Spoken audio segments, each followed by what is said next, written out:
বিরতির পর স্বাগত। উমা আসছে এবার আমাদের ঘরে, অর্থাৎ খুব শীঘ্রই দুর্গা উৎসবে মেতে উঠবে রাজ্যবাসী। তারই আগে খুঁটি পূজার আয়োজন। আগরতলা উষা বাজারে ভারতরত্ন বনেদি ক্লাব হিসেবে পরিচিত এবার নতুন টিম প্রায় 40 লক্ষ টাকার উপর বাজেট নিয়ে দুর্গাপূজা করতে চলেছে। রবিবার রথযাত্রার দিন খুঁটি পূজা দিয়েই সে কথা জানান ভারতরত্ন সংঘের সভাপতি কৃষ্ণপদ কর্মকার। তিনি আরো বলেন, ভারতরত্ন সংঘ প্রতিনিয়তই সামাজিক কাজে দায়বদ্ধতা বজায় রেখে আসছে। দুর্গাপূজায় যাতে দর্শকদের আগমনের জন্য নতুন থিম নিয়ে পূজা করতে পারেন, তার জন্য আজই খুঁটি পূজার আয়োজন করেছেন তারা। কি বলছেন সংশ্লিষ্টরা, শোনাচ্ছি। পক্ষ থেকে সবাইকে ক্লাব প্রাঙ্গণে স্বাগত। আপনারা জানেন ভারতরত্ন সংঘ প্রত্যেকবারই একটা সুন্দর একটা পূজা করে থাকে, যেটা ত্রিপুরাবাসী এবং উত্তর পূর্বাঞ্চলের অন্যান্য রাজ্য থেকেও প্রচুর দর্শনার্থীরা এই ভারতরত্ন সংঘের এই পূজা দেখার জন্য অভুক্ত থাকে।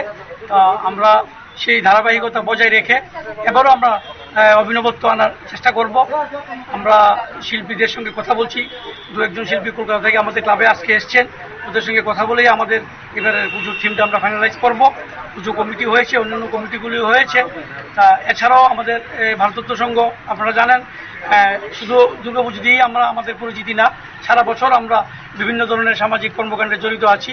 ত্রিপুরা ফুটবল অ্যাসোসিয়েশন আয়োজিত যে বি ডিভিশন ফুটবল খেলা হতে যাচ্ছে আগামী 19শে জুলাই থেকে, এর মধ্যে কিন্তু ভারতরত্ন সংঘ প্রতিদ্বন্দ্বিতা করছে। তো আজকে এর পাশাপাশি আমরা কিন্তু বার পুজো আমরা সেরে নেব। আমাদের খুঁটি পূজা হওয়ার ব্যাপারে আমাদের যে পুজো কমিটি এবার হয়েছে খুব আশাবাদী।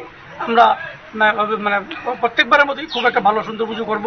আর সকলের সহযোগিতা আমরা চাইছি, সবাই এই ক্লাবের মাঠে পদার্পণ করবেন যাতে একটা তীর্থভূমিতে আমরা ভারতরত্ন সংঘকে পরিণত করতে পারি। বাজেট কিরকম থাকছে?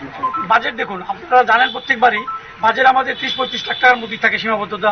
কারণ আমাদের গত বছরের অনেক কিছু জিনিস কিছু আছে, আমাদের ইলেকট্রিক্যালের সমস্ত অ্যাপ্লায়েন্সেস, পার্টস, কন্ট্রাক্টর কেবল যা বলুন আমাদের আছে।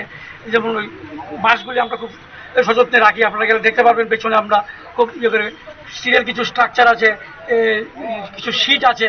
আমাদের ধরুন এখানে প্রায় 20-25 লাখ টাকার অ্যাসেট আমাদের একদম পার্মানেন্ট। সাউন্ড সিস্টেম আমাদের 32টা চ্যানেল একসঙ্গে মাইক আমরা বাজাতে পারি, এরকম সাউন্ড সিস্টেম আমাদের নিজস্ব আছে। তো এগুলি আমাদের নিজস্ব তো আছেই কিছু, এর বাইরেও আমরা 35-40 লাখ টাকার মতো আমরা একটা বাজেট নিয়ে এগুচ্ছি। আপনার কি মনে হয় এবার আগের তুলনায় দর্শকদের আপনারা আকর্ষণ করতে পারবেন? অবশ্যই। আপনারা একটা দেখুন, সর্বপ্রথম হচ্ছে যে মানুষ কখন আসবে, যখন সারা রাজ্যে এবং বিভিন্ন জায়গাতে শান্তি শৃঙ্খলা বজায় থাকে।